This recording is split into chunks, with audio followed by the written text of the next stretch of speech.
Basi muda huo Platinum naye anaingia. Harmonize alishangaa maana hakutegemea kama angeweza kufika kwa muda huo. Yeye aliwahi kuja kuchonga kwa bosi. Mwamba alivyoona vile akaamua kupitiliza. Basi Harmonize alifanikiwa kupewa majukumu yote ya kusafirisha huo mzigo. Alimfuata moja kati ya rafiki wa Platinum. Akamwambia, unaona sasa nilikwambia. Tena akamwambia na mwenzako, bila kupeleka mzigo nje ya nchi ndo nishachukua mimi. Yule ni mtoto mdogo, hawezi kushindana na mimi. Mimi nishamzidi kila njia. Huku Mwamba yeye alienda kutulia sehemu ili aweze kupata zake hata sigara. Maana alishindwa kumuelewa kabisa rafiki yake Harmonize. Basi leo ndo anapata picha kwa nini Harmonize alikuwa akimkataa. Alizidi kuumiza kichwa bila kujua udogo kwani ananitaka nini. Mbona mimi sina ugomvi naye? Nini kinafanya na kuwa na tamaa? Yaani anazunguka mpaka madili yangu. Sema ule ni utoto tu, akikuwa ataacha. Mimi ni mtu mkubwa. Mwamba alijiuliza maswali mengi, hakuwa na majibu ya kutosha, hivyo aliamua kuacha ile kazi na kurudi zake kitaa. Upande wa pili Harmonize ashakamilisha kila kitu. Basi anaelekea sehemu ambayo amepaki gari lake, na hapo aliweza kumpatia taarifa rafiki yake. Alimwambia, "Oa,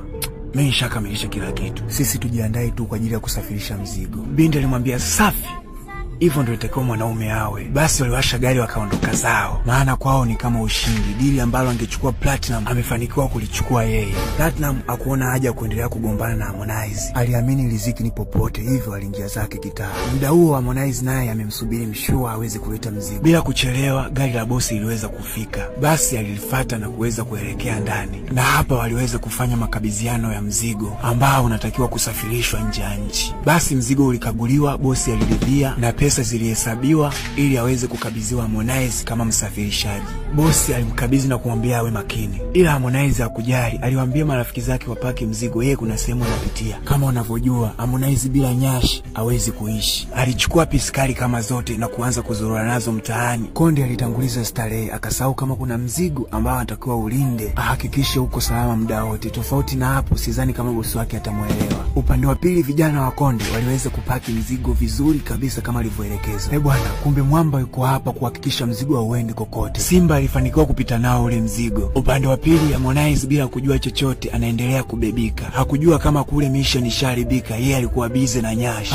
Makonde wa watu. Rafiki yake alifika na kumkuta yuko busy na simu. Yaani kazi yake imekuwa ni kukagua wadada wenye nyashi. Basi rafiki yake alifika na kumkwapua ile simu. Alimwambia, hivi unafeli wapi? Mbona unajisahau sana? Mbona uweze kujikontrol? Yaani muda wote mapenzi. Uliona wapi mapenzi na kazi yanachanganywa sehemu moja? Yaani unawaamini vijana na wanaibiwa mzigo. Taarifa zile hazikuwa nzuri kwake. Tena mpaka nguvu zilimuisha. Ataenda kumweleza nini bosi wake? Ukizingatia mzigo aliopewa ni wa thamani kubwa sana. Alishindwa kulinda mzigo, akaendekeza nyashi, sasa anaingia matatizoni. Sijui itakuwaje. Tukutane sehemu inayofuata. Cha kufanya ni follow ili uweze kuwa wa kwanza kupata stori zote kali ambazo ninazitoa kila siku. Naitwa Jizo Mastori.